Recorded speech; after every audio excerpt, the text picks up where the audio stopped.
Halo, halo, halo Sobat Millennials, kembali lagi di Rumah Millennials Podcast dan sekarang kita udah masuk di episode 6.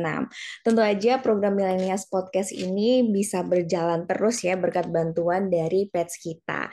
Dan sekarang kita sudah bersama dengan Kak Nabila Azaria atau Kak Nala. Mau bahas apa sih? Tunggu sampai habis. Tapi sekedar informasi di awal ya, bocoran sedikit, Kanala ini merupakan seorang millennials yang kanalnya juga udah aktif gitu ya dan berdampak dengan mendirikan platform Jiwa Pemuda, sebuah platform yang berfokus pada kepemimpinan dan public speaking. Selain itu, Kak Nala ini juga punya segudang prestasi dan salah satunya yang bisa di point out adalah telah menjadi Duta Parekraf Indonesia tahun 2023. Luar biasa. Oke, mungkin tanpa berlama-lama dan biar lebih valid gitu ya dari profil Kanala, mungkin boleh Kanala dipersilahkan untuk memperkenalkan diri dan sekarang kesibukannya apa sih Kak gitu. Oke, aku izin memperkenalkan diri ya, Kak. Oke. Halo Sobat Millennials, nama aku Nabila Zaria, tapi aku biasa dipanggil Nala. Aku adalah mahasiswa asal Universitas Bina Nusantara, dan kali ini aku selain sebagai mahasiswa, aku bekerja sebagai founder Jiwa Pemuda. Dan selain itu juga aku mengisi waktu-waktu aku selain untuk berkuliah adalah seperti aku suka bikin konten terkait self development ataupun aku juga suka mengisi MC atau pembicara juga pada platform-platform di luar. Terima kasih. Oke, terima kasih. Oh, Kanala masih kuliah. Terima kasih. Oh iya, sekarang Kanala semester berapa? Aku masih selesai. Semester satu. Oh iya, wow luar biasa. Masih muda sekali. Aku kira ya masih yang udah semester tengah gitu. Wow, ternyata benar-benar masih jiwa muda yang keren banget dong. Karena udah nyampe banyak banyak banget prestasi dan udah bisa mendirikan platform gitu luar biasa ya.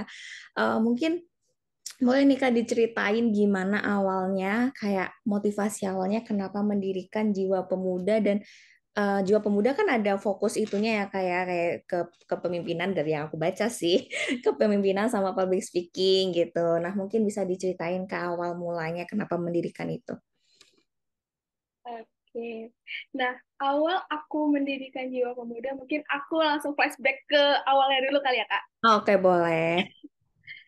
Aku itu dulu waktu SMA, aku bukan sebagai siswa yang berprestasi, aku juga bisa dibilang memiliki latar belakang yang banyak masalah di sekolah, jadi aku bisa dibilang punya toxic lingkungan.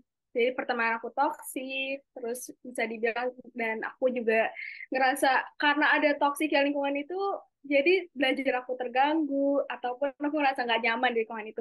Bahkan aku pernah dipindahin sekolah 2 kali, Oh kayak iya, gitu. kenapa Iya, Pak? karena pertemanan, karena aku salah pergaulan kayak gitu. Jadi Oh, dulu jadi dulunya aku di SMA negeri. Aku ada di SMA negeri, salah satu SMA di Jakarta, dan bisa dibilang aku di situ salah pergaulan. Jadi kayak aku mengikuti jejak yang gak aku tahu sebelumnya. Jadi kan aku SMP-nya dulu SMP Islam, tiba-tiba aku ke SMA negeri, jadi agak shock culture gitu loh, jadi kayak iya. kaget pergaulannya. Nah, karena ada di fase aku tiba-tiba masuk ke lingkungan yang salah, akhirnya sama orang tua aku dipindahin. Akhirnya aku dipindahin Hmm. ke SMA swasta, kayak gitu. Yaitu SMA Lazar 19. Nah, di sini aku bisa dibilang agak culture shock lagi. Kenapa? Karena dari negeri pindah ke swasta lagi. Kayak gitu. Nah, dulu tuh waktu aku masih SMP SMA, aku tuh udah punya cita-cita untuk menjadi motivator. Untuk Hmm. aku pengen banget nih jadi motivator, aku pengen banget jadi pembicara. Aku selalu mau ngomong itu dalam hati aku. Terus abis itu, nah pas aku udah pindah, sama culture shock lagi seperti aku nggak cocok sama pertemanannya, aku mengalami sedikit ada bullying atau segala macam yang sejenis ke arah bullying itu. Nah, di sini karena mungkin aku nggak cocok juga sama pertemanannya, dan untungnya aku ngerasa kayak aku punya ada satu sosok guru, ya itu tuh sangat memotivasi aku banget. Hmm. Aku jadi kayak setiap hari aku selalu konsultasi sama dia gitu. Kalau misalnya aku ngerasa aku lagi ada di titik rendah kayak gitu. Nah, bahkan bisa dibilang permasalahan aku tuh dari negeri pindah lagi, itu bisa dibilang aku kena sedikit mental illness atau penyakit mental kalau anak-anak zaman sekarang bilang. Nah, di sini aku ngerasa kayak aku nggak bisa apa-apa. Kayak aku dari titik rendah, aku nggak tahu mau lanjutin hidup aku atau enggak kayak gitu. Karena aku mungkin ngerasa kaget juga ya. Mungkin karena aku nggak cocok sama pertemanannya, aku nggak cocok sama lingkungannya, aku agak kaget. Dan karena ada satu sosok guru ini dan akhirnya membuat aku bangkit gitu.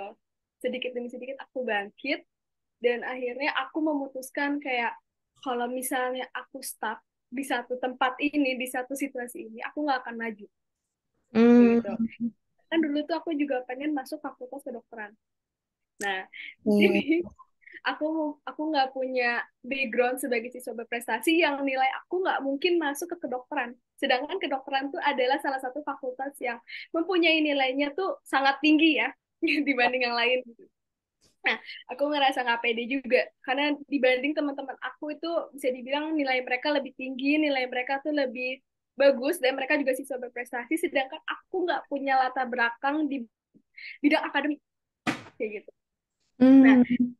ya akhirnya aku memutuskan setelah aku menghadapi lingkungan seperti itu, akhirnya aku mencoba untuk mengikuti organisasi eksternal gitu. Oh, heeh. Ya, jadi aku ngerasa kayak oke, okay, aku walaupun OSIS ya, aku OSIS di SMA aku. Jadi dari SMP aku sampai SMA OSIS, cuman aku masih kayak ngerasa aku nggak cocok nih karena tadi culture shock dari negeri ke swasta. Jadi ngerasa kayak aduh nggak cocok nih, nggak nyaman. Ya udah akhirnya aku mencoba mengikuti organisasi di eksternal di luar sekolah. Nah, pas aku mengikuti organisasi eksternal tuh aku ngerasa kayak oh ternyata lingkungan luar tuh bisa dibilang persaingan aku lebih kuat. Karena secara kalau kita ikut organisasi eksternal kan saingannya nggak hanya siswa gitu kan. Kan kalau OSIS kan setara sama aku, masih pada siswa.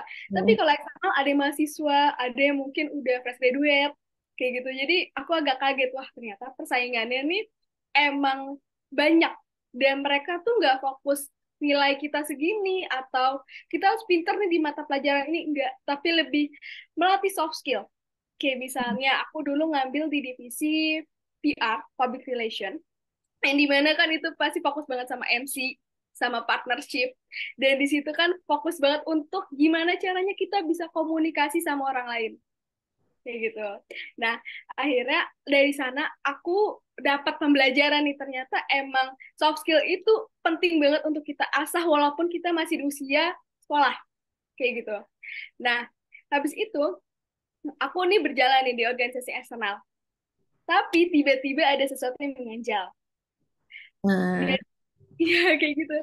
Sesuatu yang mengganjal adalah aku ngerasa seorang founder di dalam platform tersebut atau mungkin di beberapa platform itu founder sangat dihormati.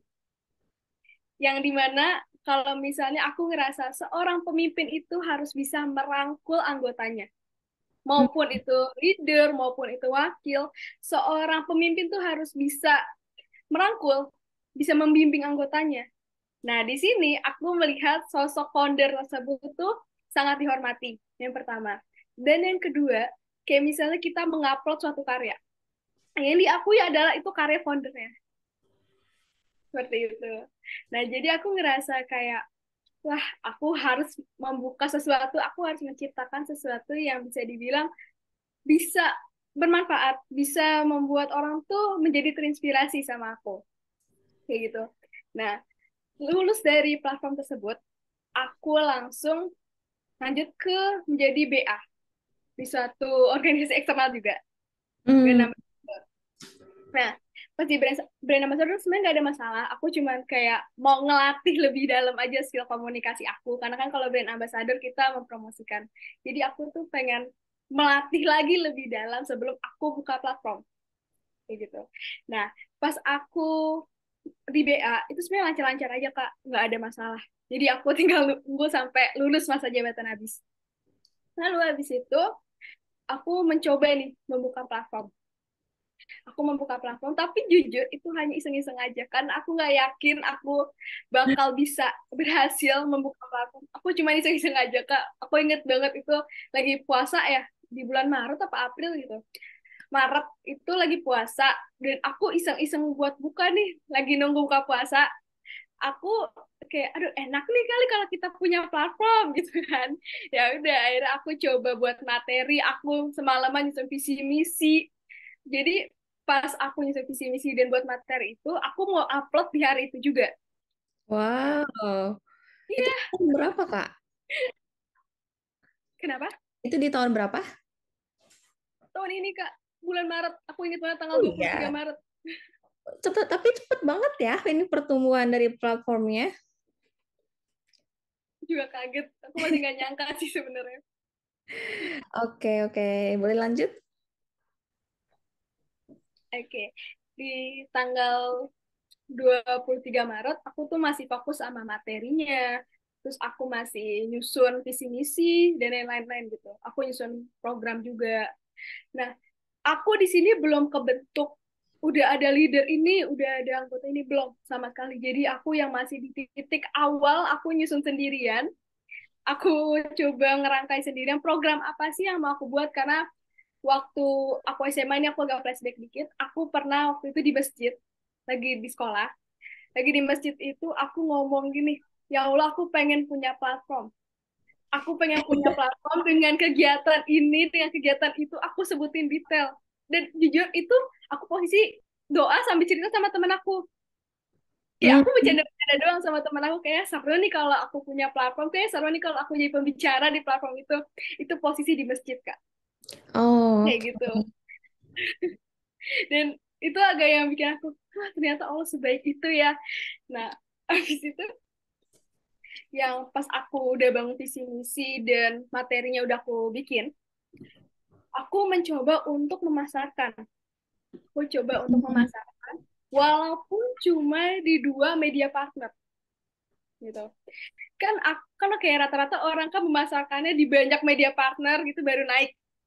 Nah, kalau aku cuma di dua media partner, dan itu sehari, di malamnya setelah aku mempublish itu nembus kita 400 orang Kak pendaftar. Wow, untuk ikut jadi bagian Jiwa Pemuda ini. Iya, di saat open recruitment ya. Oh. Jadi itu 400 orang pendaftar di 2 hari. Kan aku ngasih jatahnya kan 2 minggu dalam pembukaan open recruitment. Dan gak nyampe seminggu aku tutup. Kenapa? Gak nyampe seminggu itu sampai 1.000 Kak. Ada 800 orang di Wow. batch satu. Gitu. Oke, Dan luar biasa. Berarti itu ada lagi nggak yang mau diceritain tentang awal mula mendirikan Jiwa Pemuda, Kak? kalau sejauh ini dari batch satu sih kayak gitu aja Kak. Cuman kalau di batch 2 hampir sama. Cuman yang bikin aku agak kaget, yang bikin aku bersyukur sampai sekarang, dengan adanya platform ini tuh bisa bermanfaat gitu buat orang banyak. Jadi banyak yang berhasil. Apalagi kan aku menekankan di public speaking Kak, di komunikasi. Hmm. Nah, beberapa staff aku itu yang lulus dari Jiwa Pemuda, banyak yang berhasil jadi MC gitu, dapat panggilan jadi MC yang awalnya emang dia takut untuk melakukan personal branding. Dia nggak pede. Dan setelah dia lulus dari JP, akhirnya dia ngerasa, oh gue bisa nih, aku bisa. Dan akhirnya karena dia percaya dirinya udah tumbuh, akhirnya banyak panggilan, dan aku ngerasa, wah ternyata aku bisa sepositif itu untuk orang setelah melewati fase-fase yang bisa dibilang aku lagi jatuh. Iya, banyak trial and error-nya ya dari kanal ya kalau kita simak ceritanya dari tadi. Tapi ternyata itu menurut aku tuh trial and error-nya juga nggak cukup satu gitu loh Kak. Kayak kanal kan dari sekolah pertama, terus ke sekolah kedua, terus habis itu pindah lagi. Terus aku pikir juga kanal orang yang cukup mindful gitu dari apa yang dilakukan. Makanya bisa ngerasa kayak, ih nggak cocok, ih harus cari yang cocok, ih harus kesini, kesini, kesini biar bisa lebih berkembang lagi gitu. mau sih. Aku sangat mengapresiasi karena yang masih sangat muda ini ternyata luar biasa. Aku kepo nih Kak sama kegiatan Jiwa Pemuda. Tadi kan Kakak bilang kalau anggota-anggotanya tuh udah yang setelah lulus itu bisa jadi MC dan percaya diri gitu. Nah, mungkin apa sih kegiatan dari Jiwa Pemuda yang akhirnya bisa melatih anggota-anggotanya gitu? Oke. Di JP itu kita punya beberapa proker sama berkaitan sama public speaking juga ataupun life skill. Nah, Hmm. yang pertama kita ada mentoring. Mentoring itu di mana kita memberikan mentor kepada anggota, kita memberikan pelatihan. Itu yang mementorkan adalah aku sama wakil aku. Dan untuk di batch 2, ini mentornya dari luar. Jadi kayak misalnya kita di bulan Agustus, aku kan open recruitment kan di Juli. Dan Agustus itu udah welcoming party. Nah, di Agustus itu mentornya masih aku sama wakil aku. Dan di bulan September akhir, aku mengfokuskan untuk mentornya tuh adalah yang ahli di bidangnya. Hmm. Contohnya, anak desain nih, divisi desain, mereka berhak mendapatkan mentor yang berkaitan dengan desain. Oh, Gitu. oh iya iya iya. Walaupun cuma satu kali, karena aku maunya mereka tuh mendapatkan pengalaman atau dorongan untuk mereka asah di dalam skill divisi tersebut. Karena menurut aku divisi-divisinya tuh mempunyai skill masing-masing. Kayak misalnya desain, harus mempunyai skill desain. Anak content writer, mereka punya skill menulis, maupun PR, komunikasi. Jadi semuanya tuh mempunyai soft skillnya masing-masing dan aku mau mereka tuh dapat dilatih oleh mentor yang sesuai di bidangnya. Hmm. Dan yang kedua, kita ada live talk yang dimana Jiwa Pemuda memfasilitasi anggotanya untuk menjadi pembicara atau MC dan moderator. Nah, di sini kita akan mengupload suatu poster ya di mana nanti beberapa dari mereka tuh ada yang menjadi speaker, ada yang menjadi moderator untuk menjadi portofolio nantinya. Jadi seenggaknya mereka punya pengalaman jadi speaker atau moderator. Banyak banget staff-staff aku yang bilang, Kak, aku nggak pede buat ngomong. Kak, kalau di IG kan nanti banyak yang nonton. Nah, dengan adanya live talk ini, mereka bisa nggak bisa, mau nggak mau, mereka menanamkan prinsip, aku harus memberikan yang terbaik buat audiens aku. Nah, dari Oke. situ, orang lain, followers maupun yang dari luar, itu melirik. Ternyata emang dia punya nih skill ngomong di sini. Punya skill komunikasi yang bagus, tapi dia nggak berani asah. Dia nggak punya tempat, dia nggak punya fasilitas untuk mengasah itu. Dengan fasilitas yang JP siapkan, yang live talk tersebut, akhirnya mereka bisa mencurahkan, bisa mengekspresikan apa sih kelebihan yang mereka punya. Seperti itu, Kak. Nah, selain di live talk itu, terus buat yang divisi event organizer, Jiwa Pemuda itu memfasilitasi divisi IO untuk mereka berkreasi event apa sih yang mau mereka buat. Hmm. Jadi aku benar-benar memberikan ruang untuk anggota-anggota Jiwa Pemuda agar mereka tuh bisa berekspresi sepenuh hati mereka. Anak IO mau buat lomba, oke, difasilitasin, kamu tinggal bikin proposal. Aku mau bikin webinar, Kak. Oke, kamu tinggal bikin keterangannya nih, penjelasannya webinarnya, benefitnya apa. Nanti mungkin kalau aku setuju, aku ACC. Jadi mereka tuh bisa berkesempatan untuk menjadi panitia, untuk menjadi pembicara, yang belum tentu mereka dapatkan di tempat selanjutnya. Seperti itu. Nah, selain itu mungkin ada sharing season. Sharing season itu sama seperti mentoring, tapi untuk mentornya dari luar. Dan ini terbuka untuk umum kalau di JP, kalau sharing season. Oh, pesertanya gitu ya, terbuka untuk umum. Oke, nangkep aku. Jadi aku bisa paham kalau dari mentoring teman-teman yang ada di Jiwa Pemuda itu dikasih semacam materi gitu ya, kayak materi dulu nih harus kayak gini gini gini gitu dan pelatihan. Sedangkan nanti ketika mereka dikasih proker dan dibuka kesempatan untuk jadi host, jadi moderator, jadi IO-nya juga, jadi perancang acaranya, gitu mereka baru menerapkan apa yang mereka dapatkan di dalam mentoring itu gitu ya kayak. Oke, mungkin boleh banget nih buat sobat-sobat milenials yang mendengarkan ini, boleh dilirik platform Jiwa Pemuda karena pasti akan memberikan manfaat untuk teman-teman. Dan aku lihat juga konten-konten yang di IG, maksudnya sebagai orang yang bukan bagian Jiwa Pemuda gitu, tapi audiensnya itu juga bisa ngeliat kok postingan-postingannya yang kadang kasih tips, kadang kasih informasi-informasi yang apa ya, edukatif juga gitu untuk aku gitu. Aku juga bisa lihat nih dari Kanala ini public speakingnya bagus banget. Kalau Kanala latihannya di mana nih? Ini sih Kak, menurut aku kita cari pengalaman seluas-luasnya.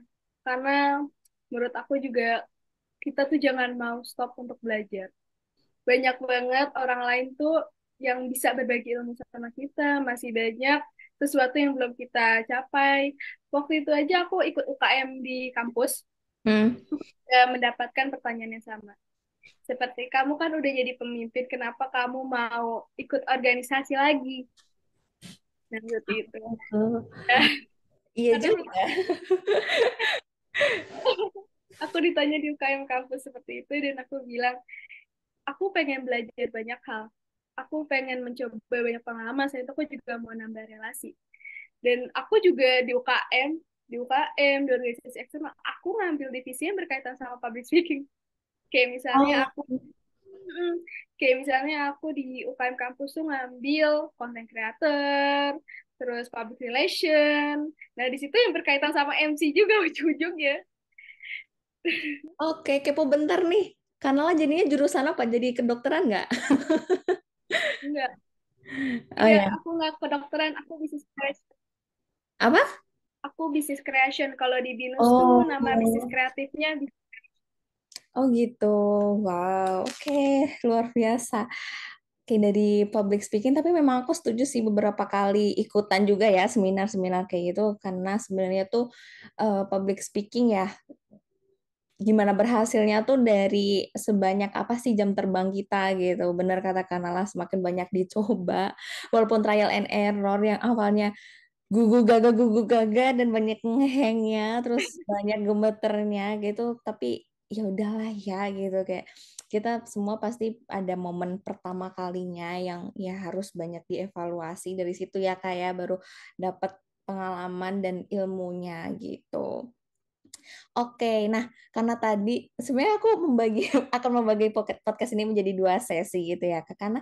Karena ini ada dua hal yang menarik gitu ya, sebagai founder Jiwa Pemuda dan satu lagi sebagai duta parekraf. Nah, boleh nih Kakak ceritakan gimana awalnya Kakak bisa menjadi duta parekraf dan siapa tahu nih teman-teman yang dengerin ini sobat-sobat milenial jadi terinspirasi dan pengen nyusul Kanala gitu ikutan jadi duta parekraf Indonesia.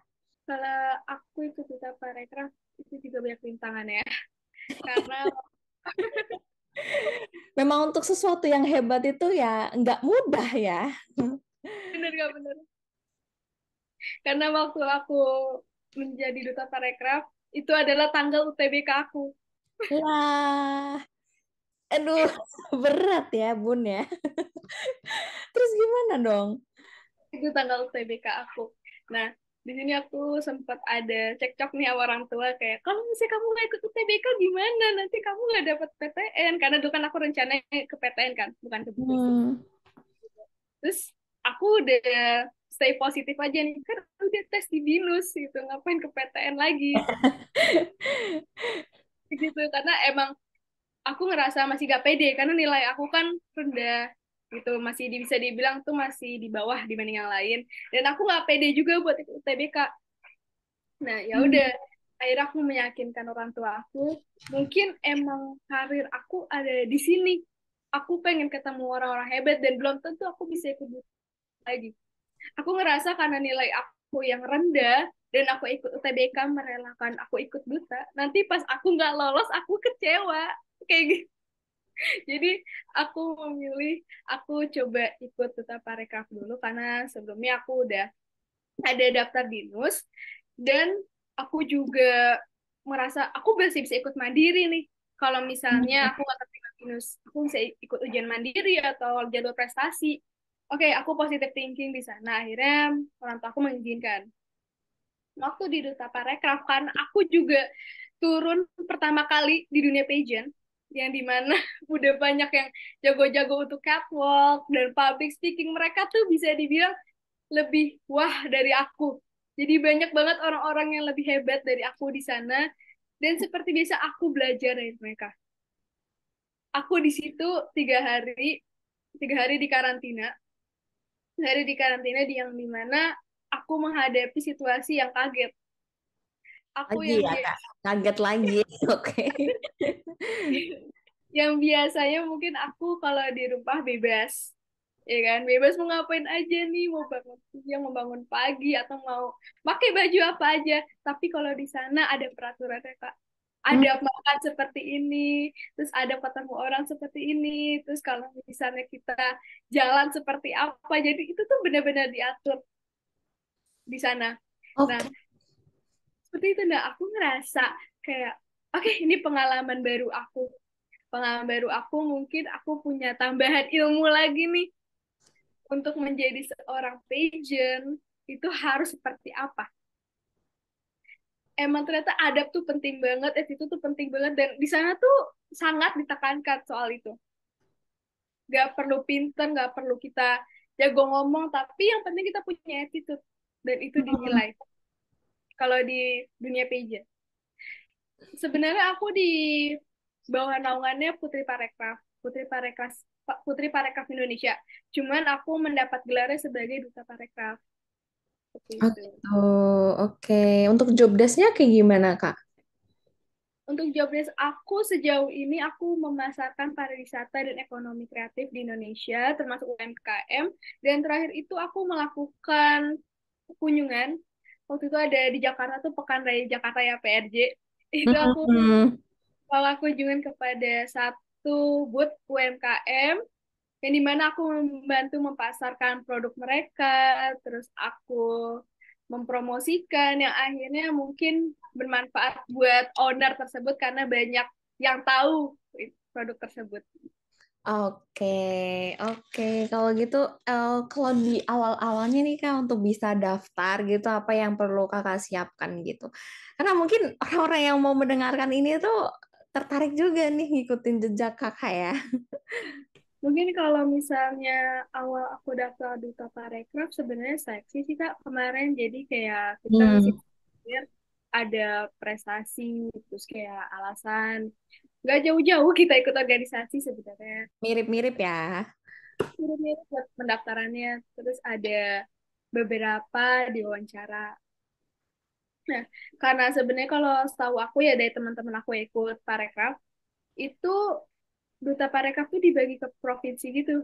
Jadi ada yang Duta Parekraf Jawa Timur, sedangkan aku langsung loncat ke Indonesia. Karena kebetulan di Jakarta kayaknya nggak ada Duta Parekraf Jakarta. Jadi ada itu Oh, di Jawa. oh Jawa yang dibagi-bagi. Di daerah Jawa. Oke. Tapi kalau tiba-tiba loncat kayak Kanala juga bisa. Bisa aja sih, Kak. Bisa. Oke, menarik gitu. Baik. Oke nih Kak, aku ternyata kanal ini mengalami banyak trial and error dan banyak dibentur-benturkan ya dari. Terus itu jadinya nggak ikut UTBK kan Kak?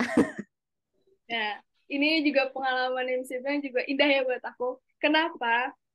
Aku gagal ikut UTBK. Beberapa hari kemudian setelah aku ikut Duta Parekraf, aku diumumkan mendapatkan beasiswa dari BINUS. Wah, Aku ngerasa, oke, emang rezeki aku di sini. iya ya. Wow.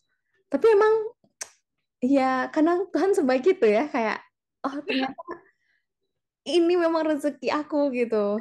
Kayak ntar dulu, aku speechless karena aku bingung. Iya ya, kayak bisa gitu gitu secara berurutan di hari yang berdekatan kan Kak itu berarti wah Banget.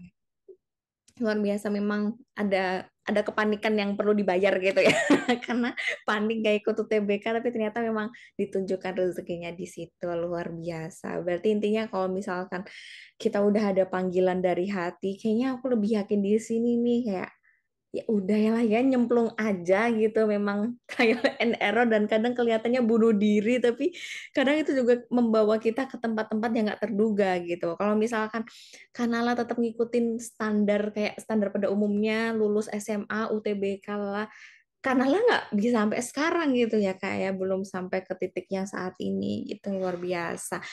Nah, tapi kan dari banyaknya cerita trial and error, terkejut, culture shock gitu. Tapi cerita yang paling menarik dan sebenarnya ceritanya semua menarik sih. Tapi yang paling bikin Kanala, aduh ini momen yang nggak terlupakan itu apa sih Kak? Bisa sebagai founder Jiwa Pemuda, bisa ketika menjadi duta parekraf gitu, bebas. Sebenarnya menurut aku semuanya menarik berkesan buat aku. So, kalau dipilih salah satu, pastinya founder Jiwa Pemuda. Karena sebelumnya aku nggak punya pengalaman sebagai pemimpin yang tinggi, jadi biasa seperti itu, OSIS, kayak gitu. Nah, di sini aku bisa bermanfaat buat orang banyak, walaupun masih pembukaan, masih batch awal, belum sampai setahun belum ada, Kak. Jadi aku ngerasa, oh ternyata emang sebermanfaatan itu. Walaupun emang awalnya aku menjalani sendiri, aku merangkai semuanya sendiri, akhirnya bisa membentuk tim yang akhirnya sekarang tuh mencapai, kalau di total dari batch 1 sampai batch 2 itu ada 500 orang. Hmm. Batch 2 tuh ada 150 orang, di batch 1 tuh ada berapa ya? Lumayan banyak sih Kak. Lupa kalau batch 1. Wah, hampir 300 orang. Ini saking banyaknya ini jadi lupa, ya kan? Oke. Emang ya, luar biasa. Sesuatu yang kadang tuh kita kayak udah lu saja gitu, kayak ya udah berserah gitu, tiba-tiba suka jadi, tiba-tiba keterima, tiba-tiba dibawa kemana, tiba-tiba dapat nasib baik gitu ya. Oke, nah Kak kalau misalkan tadi kan udah banyak cerita, memang udah banyak tantangan, tapi tantangan terbesar yang pernah dihadapi Kanala apa Kak? Tantangan terbesar aku menghadapi omongan orang. Oh gitu. Jujur menghadapi omongan orang. Kenapa? Karena kalau misalnya aku pernah ada di fase itu juga, kalau misalnya kita stuck sama omongan orang. Nah, di sini balik lagi, aku waktu itu mau masuk ke dokteran dan banyak banget rintangannya, banyak banget hambatan omongan orang kayak kamu tuh nggak cocok di kedokteran. Mana ada sih dokter kayak kamu? Mana ada sih kayak orang yang kayak kamu tuh bisa punya masa depan. Jadi omongan itu tuh waktu aku masih sekolah udah sangat terngiang-ngiang dan banyak banget orang yang ngomong gitu, kamu tuh nggak pantas di kedokteran, mana ada dokter kayak kamu, udah kamu mending gak usah kuliah aja. Jadi oke, itu aku jadikan motivasi, emang ternyata takdir aku, Tuhan menentukan aku emang gak cocok nih di kedokteran. Bahkan aku mengatakan omongan mereka, omongan orang-orang tuh bukan sesuatu hal yang negatif, tapi suatu pembuktian emang kalau aku gak cocok di kedokteran, emang Tuhan tuh udah nyiptain Emang aku untuk di tempat lain dan lebih hebat gitu. Oke, terus ada lagi nggak Kak? sejauh ini yang paling susah sih omongan orang Kak, karena emang rata-rata kan orang tuh suka minder ya kalau udah ada orang yang ngomong negatif, udah ada perkataan buruk, pasti membuat itu tuh overthinking. Oh ternyata emang kita nggak pantas ya, oh ternyata emang kita gini-gini gini. Padahal tanpa mereka tahu, faktanya orang hanya melihat dari luar. Orang nggak melihat perjuangan kita, orang nggak melihat kita punya apa di dalam diri kita, apa yang kita rasakan. Orang hanya melihat, oh kita berhasil, oh kita gagal. Jadi mereka nggak bakal nikmatin prosesnya kayak kita. Jadi hanya melihat hasil orang lain tuh. Iya bener banget sih. Dari omongan orang itu memang bener sih, karena sebenarnya ya tanpa dikata-katain orang, kita kita mah udah punya overthinking sendiri nggak sih Kak? Kayak iya, tanpa tanpa lu validasi juga kita udah punya overthinking dan insecurity ke situ gitu, nggak perlu divalidasi gitu. Makanya kayak penting banget untuk kembali berpikir positif dan kembali lagi buat ngeliat, eh kan ini hidupku gitu, yang menemani aku dan tahu proses naik turunnya juga aku sendiri gitu. Orang yang ngomong ya mereka benar-benar bukan, mereka adalah orang yang asing bagi setiap cerita hidup kita gitu. Iya sih, aku juga nggak suka ya dengan mulut-mulut julid itu karena rasanya memvalidasi overthinking kita gitu ya.